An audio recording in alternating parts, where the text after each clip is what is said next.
Everybody really came out and helped out today to set it all up, so yeah, everybody seems to be having a good time so far. The big lunch is bouncing. But when I saw the big lunch advertised, I thought it was a fantastic idea.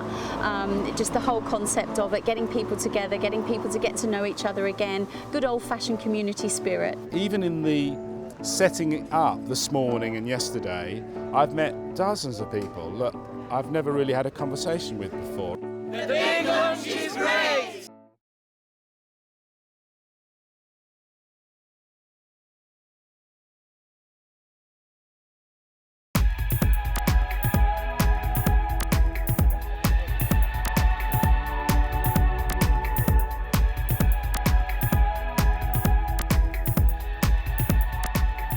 In about 20 minutes time we're going to be running the second Eden Project marathon and half marathon, and I'm really excited.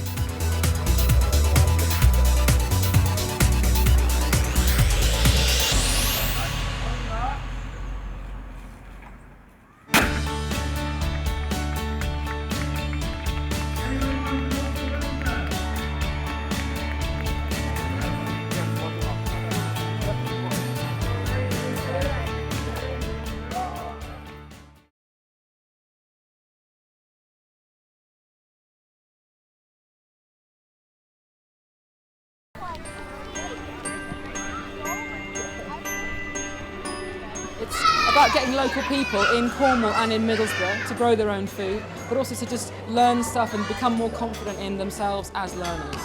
The project started about a year ago. We've started very small in one group with a children's centre in St Austell and a small group in Middlesbrough. And now, as you can see behind me, there's quite a lot of people involved, and we've got about 5, 6, 7 different settings, and they're all enthused about growing and sharing and eating and enjoying.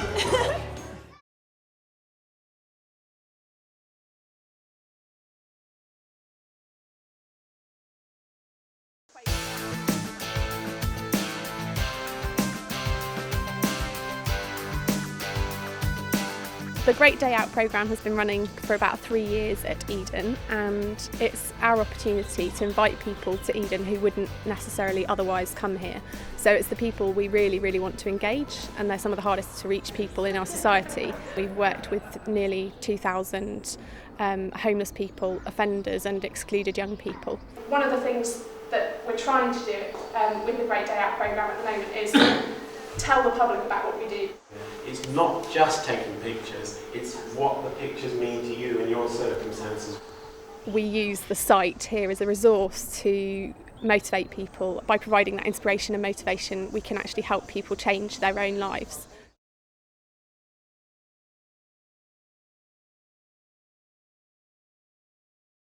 Really cool. We need a board. I'm stuck with what to do. Charlie is our 9-year-old daughter who has Down syndrome.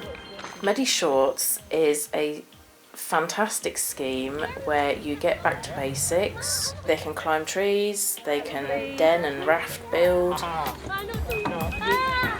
they can do a bit of cooking on the campfire, and it's giving them a chance to do what normal children can do. It's beyond your wildest imagination to know how these children are going to react to seeing it. When the children go in, they cannot believe what they're seeing. They're in the swings, they're at the rope ladders, they're out in the water on the raft that's just been built, and it's just sheer excitement for all the family. I never understood what the marshmallow hobnob sandwich was all about until I attended Muddy Shorts, but believe you me, it's good.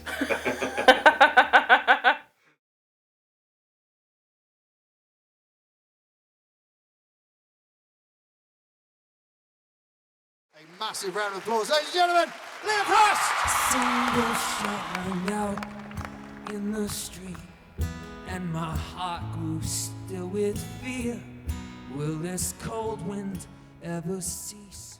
Cape Farewell is an organisation that takes artists and puts them together with climate scientists. It's really about creating a sort of cultural response to climate change. There's Liam Frost, and Shlomo, the beatboxer, who is warming up in the background there. People know about climate change. People have really heard of the term climate change, and they're kind of willing to do something with their lives now. And it's just, how do you start to come up with some things which are going to keep people involved and keep people engaged, so it's not just another boring lecture that they're being given. So that's why I think Cape Farewell is an amazing project to be involved in, because it's all about being really creative and artistic.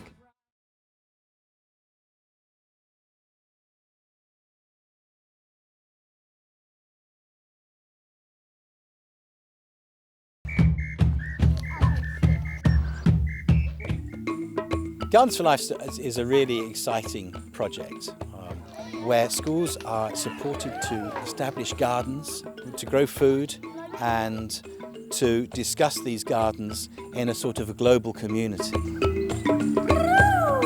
In Africa, our gardens have largely been like small holdings for growing food for the school kitchen, and the children simply went out and dug up the land around the school and planted their crops. Because I come from a school which is near the slums, and it is very hard for those children. They get 1 meal per day. The Garden for Life is really improving the nutrition. In India, our schools were largely urban, and they were large, and they were very often on rooftops, and they didn't have much space to grow a lot of plants. They grew maize, they grew tomatoes, they grew brinjals, they grew even fruits like pomegranate and bananas. They grew all these on the top of the roof, and it was quite a challenging experience, and they were very happy that they could do it. Gardens are a really excellent way of celebrating the differences between different parts of the world, different cultures that children find themselves in, while at the same time emphasising what we all have in common.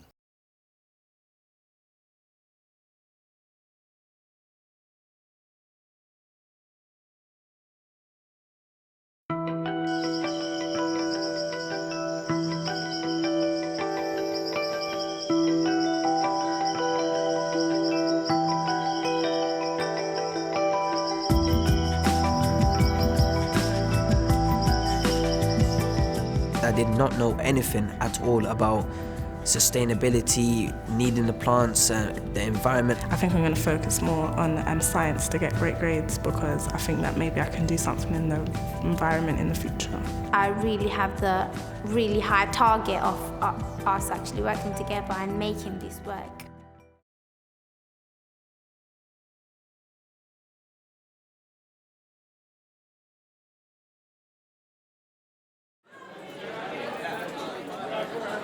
I work for a company called Event Cornwall, so we deliver event management services across the southwest.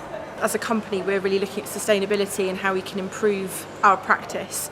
So as soon as I saw it, I thought that's something I really need to get involved in, and I signed up straight away. The most valuable thing for me has been collaborating with other businesses, the networking opportunity, and it's been a brilliant experience. My name's Kevin McCormick. I'm involved in 2 businesses in Cornwall, Endless Summer Media, which publishes Wavelength magazine, and Natasha McCormick Designs.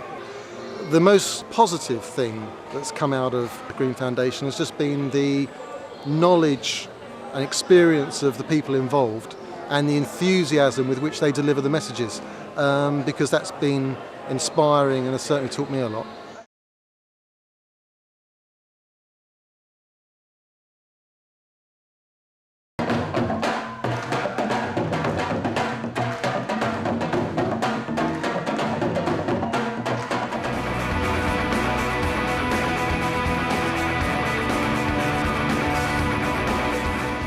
I believe in people. I believe that almost everybody that walks the earth is actually good. They want to do the right thing. They feel perhaps they don't have a sense of belonging. And if you can create a sense of belonging that's not religious, but is to do with a shared vision as something that we can all buy into, I don't think you've even scratched the surface of the power that humans have got.